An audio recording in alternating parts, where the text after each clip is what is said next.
UK for disaster risk reduction is to get people that work in this area, practitioners, researchers, policymakers, to get together and discuss the significant issues around disaster risk reduction.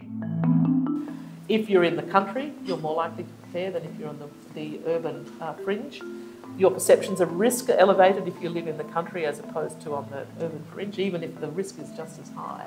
And the interesting thing, I think, is that people who live on the urban fringes have this view that someone else is going to do it.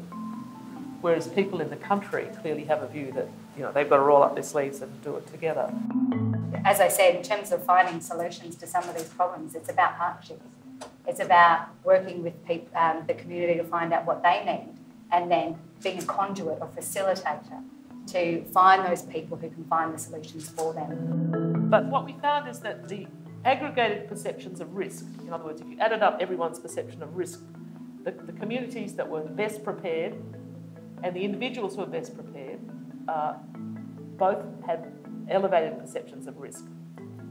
And a lot of that we found from subsequent studies came from them having experienced bushfires firsthand or knowing quite intimately about bushfires. In other words, it's occurred in their area. I don't know if you know much about the Arctic and what's going on in the Arctic, but these people are facing hazards they've never had to face before, and they have, of course, a huge background of resilience and risk understanding.